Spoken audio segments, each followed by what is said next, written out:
Hello students.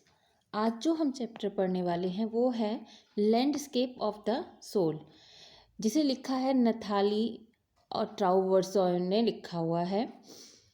ट्राउवरॉय ने लिखा हुआ है, जिसको ये इसकी राइटर हैं इस चैप्टर की।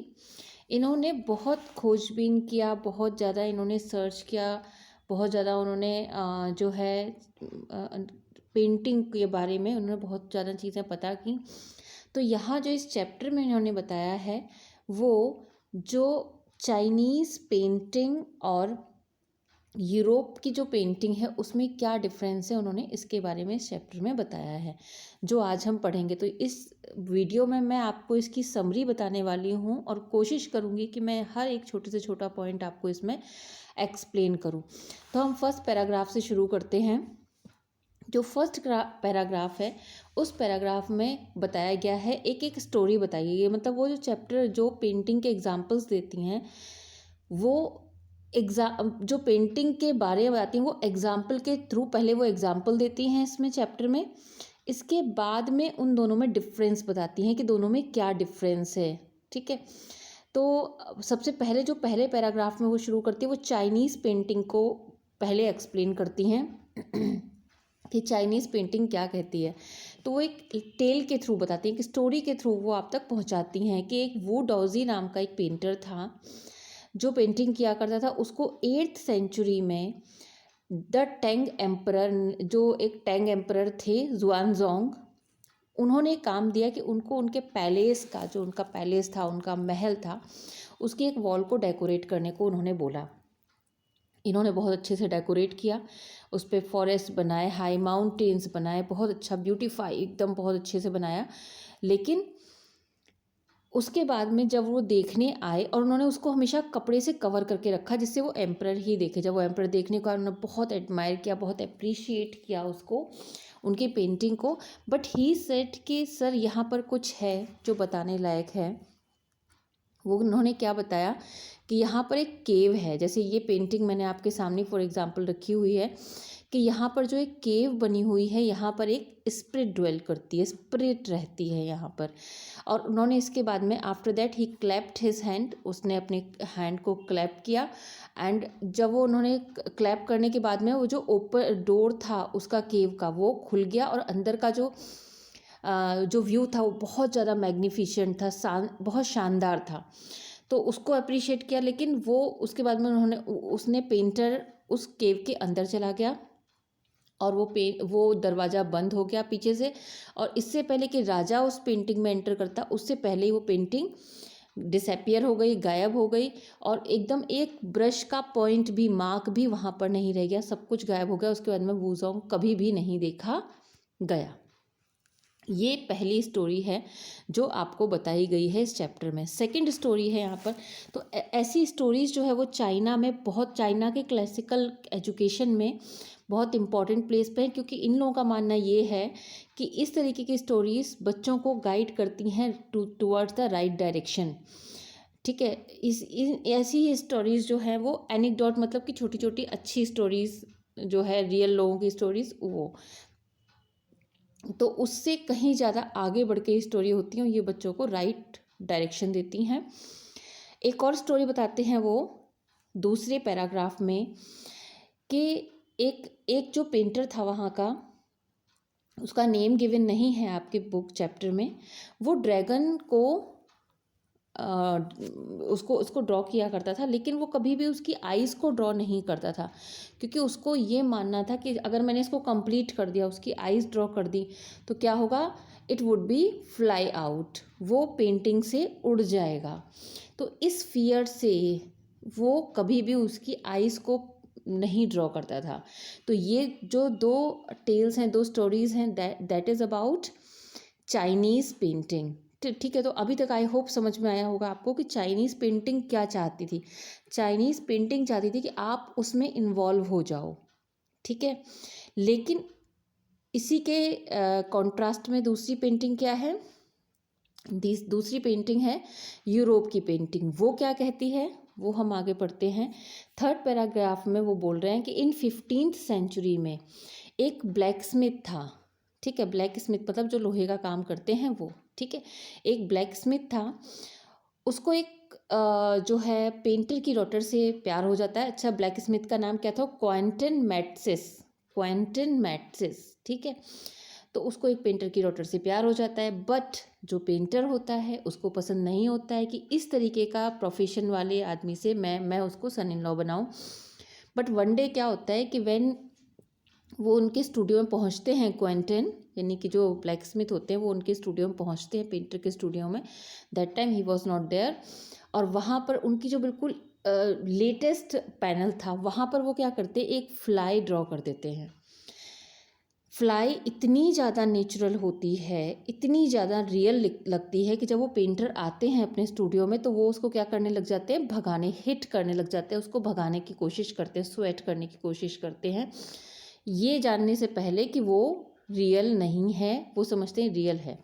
तो जब वो उन्हें पता चलता है कि ये इन्होंने क्विंटन ने पेंट किया है, तो वो उन्होंने उसको तुरंत ही अपना सन इन लॉ एक्सेप्ट कर लिया और साथ में इमीडिएटली उन्होंने उसको अपना अप्रेंटाइज के रूप में स्वीकार कर लिया। अप्रेंटाइज मतलब शिष्य के रूप में उन्होंने उसको स्वीकार कर लिया और बाद में वो बहुत ही ज़्यादा परफेक्ट पेंटर बना, ठीक है।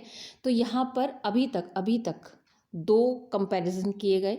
तो जो यूरोपियन की पेंटिंग है वो रियल होती है, ठीक है, और वो सिर्फ जो दिख रहा है उस पे काम करते हैं, मतलब कि normally they want your eyes, that's it, ठीक है। कि आप आंखों से देखिए कितना रियल है, कितना रियल है कि आप डिफ्रेंशिएट नहीं कर पाएंगे between the real and painting, ठीक है। लेकिन वहीं पर इसी के कॉन्ट्रास्ट में जो स्टोरी चाइनीज़ में है, चाइना वाले आपकी आँखों को नहीं चाहते, वो चाहते हैं कि आप खुद को वहाँ पर लो किसी भी रास्ते से। आप देखोगे यहाँ पर जो इन्होंने पेंटिंग्स बनाई हैं, लाइक अगर आप इसकी बात करें तो जो चाइना की पेंटिंग या चाइना के पेंटर्स हैं, उनका एम क्या है, वो चाहते कि आप उनको रियल वन ना माने, बल्कि आप खुद उसमें एंटर हो जाएं, ठीक है। आप यहाँ से एंटर हो जाएं, कहीं से भी अपने आप को वहाँ पाएं कि आप यहाँ पर जा रहे हैं, सोचें उसको, मतलब वो आपका इन्वॉल्वमेंट चाहते हैं इसमें, ठीक है। जबकि जो यूरोपियन पेंटर हैं वो क्या चाहते हैं, वो ये चाहते हैं बस एक परफेक्ट इल्यूशनिस्टिक लाइकनेस चाहते हैं यूरोप वाले, और जबकि एशिया वाले आपकी इनर लाइफ और स्पिरिट चाहते हैं, बिल्कुल मतलब वो चाहते हैं कि आपका लाइफ का भाग, आपके हिस्सा बन जाए वो पेंटिंग, ठीक है। So this is the difference. इतना डिफरेंस है कि वो चाहते हैं सिर्फ कि आप सामने से देखें और पसंद करें उसे कि हाँ कितनी रियल दिख रही है यूरोप में, लेकिन ये चाहते हैं कि आप अपने आप को चाइनीज़ पेंटिंग में इन्वॉल्व करें। तो दिस इज़ द डिफरेंस, ठीक है। तो चाइनीज़ जो पेंटर होते हैं does not choose a single view point, आपका सिंगल व्यू पॉइंट नहीं चाहते हैं, उनका मोटिव नहीं है रियल वन बनना, बट वो चाहते हैं कि you can enter it from any point, आप इनकी पेंटिंग में किसी भी पॉइंट से एंटर कर जाएं। वो इस तरीके का आपका इन्वॉल्वमेंट चाहते हैं कि आप चाहें ये सोचें कि आप बोट से जा रहे हैं, देखिए, और यहाँ से होकर एंटर कर सकते हैं आप, यहाँ से आपका इन्वॉल्वमेंट चाहते हैं चाइनीज़ पेंटर। तो इतना पार्ट करने के बाद में आफ्टर दैट यहाँ पर एक आर्ट की बात की जाती है, जो आपका नेक्स्ट पेज है, मतलब सेकंड लास्ट पैराग्राफ है। This concept is expressed as, एक कॉन्सेप्ट है जिसको शन शुई का कॉन्सेप्ट कहा जाता है। इसका लिटरली मीनिंग है mountain and water. I want to show you an example. देखिए ये है, मैंने जो पेंटिंग, तो देखिए इसको शन शुई का क्यों कहते हैं, क्योंकि यहाँ पर वो एक तो माउंटेन को रिप्रेजेंट करेंगे आपके सामने, एक इसको और एक इस भाग को, ठीक है। अब ध्यान से सुनेंगे आप बच्चे। इसको कहते हैं डुइस्ट व्यू, ठीक है। इसमें क्या होता है कि दो चीज़ें होती हैं जो रिफ्लेक्ट कर रही हैं, आपके दो एलिमेंट्स हैं एक इमेज में।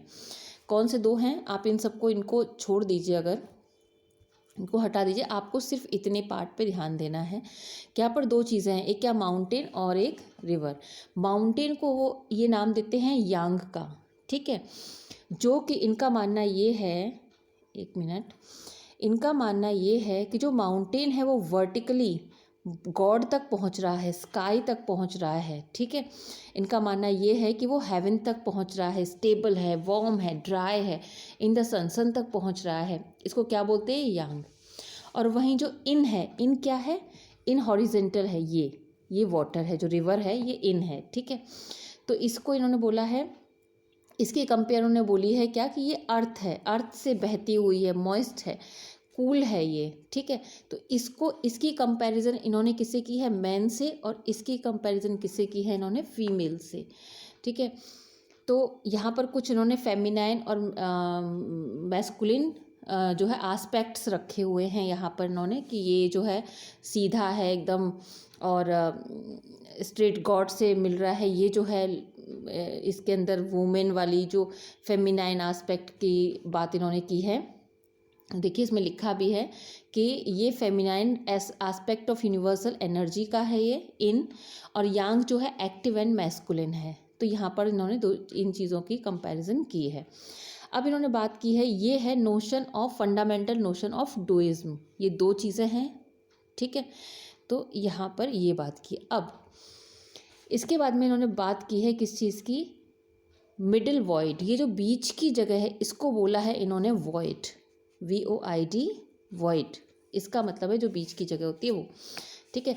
मिडिल वॉइड, जहाँ पर दोनों का इंटरेक्शन हो रहा है, आप देख रहे हैं जहाँ पर माउंटेन और रिवर का इंटरेक्शन हो रहा है, उस जगह की बात की है। इसको आप क्या कह सकते हैं? योगिक प्रैक्टिस जो हमें, या प्राणायाम जो हम क्या करते हैं? ब्रीद करते हैं। आप ये समझ लीजिए जैसे ये ब्रीद है, ब्रीद इन ब्रीद आउट, और बीच में जो रिटेन करते हैं अपनी ब्रीथ को, जो रिटेन करते हैं, वो पार्ट कहलाता है आपका योग, वो होता है प्राणायाम, ठीक है। वहाँ मेडिटेशन की जाती है, वॉइड, ठीक है। इस जगह को वो वॉइड कह रहे हैं, जो आपके बुक में वर्ड दिया हुआ है वॉइड कह रहे हैं ये, ठीक है। तो यहाँ पर बात की जा रही है इसकी कि ये जगह वॉइड है, और ये इन दोनों को मिलाती है ये जगह, ठीक है। इसको आप प्राणायाम भी कह सकते हैं। तो यहाँ पर इन चीज़ों की बात की जाती है। लास्ट पैराग्राफ में बताया गया है कि जो मैन है ये वो काम करता है, ठीक है। मैन है ये वो काम करता है, एक मिनट, मैन है वो ये काम करता है। क्या है ये हेवन और अर्थ के बीच में, जो मैन मतलब कि ह्यूमन बीइंग, कम्युनिकेशन का काम करता है हेवन और अर्थ के बीच में। देखिए ये रिप्रेजेंट कर रही है अर्थ को, और ये किसको कर रहा है? हेवन को, और ये अर्थ को। इन दोनों के बीच में कौन है? ह्यूमन बीइंग है, यानी कि आप समझ लीजिए मैन ह्यूमन बीइंग, मैन में हम सब आ जाते हैं, हम लोग ये हैं। तो हम लोग क्या कर रहे हैं? इन दोनों के बीच के कम्युनिकेशन का काम कर रहे हैं। यहाँ पर ये चीज़ बताई गई है। आगे एक बॉक्स गिवन है आपके में चैप्टर में, गेटिंग इनसाइड आउटसाइडर आर्ट। यहाँ पर एक आर्ट की बात की गई है, जो आर्ट बहुत फेमस है। ये आर्ट जो है वो बहुत फेमस, ये जो आर्ट है बहुत फेमस है आर्ट ब्रूट के नाम से। इसका कॉन्सेप्ट क्या है कि जो अनट्रेंड लोग होते हैं, ठीक है, वो क्या करते हैं? वो अपने या फिर उनको आउटसाइडर आर्ट भी कहते हैं। वो क्या करते हैं? धीरे धीरे फास्टेस्ट, ये काफ़ी 1940s से ये काफ़ी फास्ट और जो है धीरे धीरे वो बढ़ रही है। मतलब अब बहुत ज़्यादा लोग कर रहे हैं क्या कि वो लोग मतलब वो लोग एक्सपर्ट या ट्रेनी नहीं होते हैं, बट ये अपनी इंटरेस्ट से शुरू कर देते हैं बनाना, ठीक है। लेकिन लोगों का मानना ये है कि जो आर्टिस्ट हैं वो ये मानते हैं कि इनको कोई राइट नहीं है आर्टिस्ट बनने का, लेकिन ऐसा नहीं है। एक एग्ज़ाम्पल है ये, जो मैंने पिक्चर यहाँ पर आपको शो हो रही है स्क्रीन पर।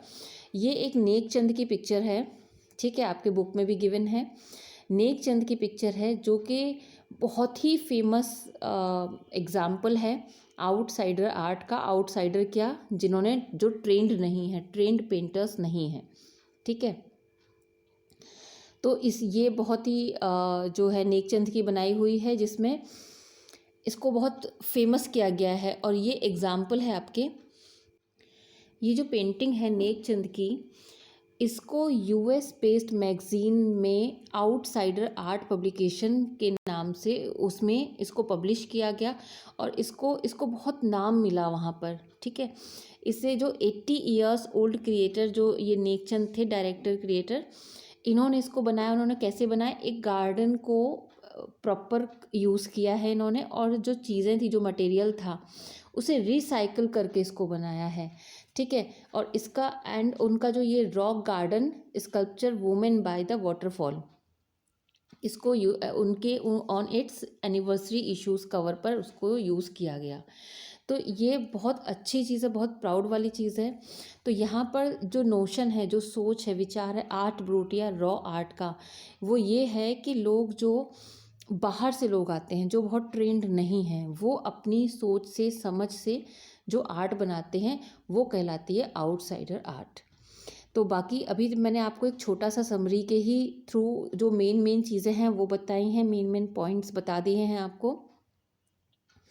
इसके बाद में जब हम चैप्टर पढ़ेंगे, मैं बहुत जल्दी आपको पोस्ट करूँगी चैप्टर, और जब हम चैप्टर पढ़ेंगे तो मैं आपको ये सारी चीज़ें बहुत अच्छे से एक्सप्लेन करूँगी। तब तक आप पढ़ते रहिए, और मैं नेक्स्ट वीडियो इसके चैप्टर का ही डालूँगी। मैं thank you so much everyone.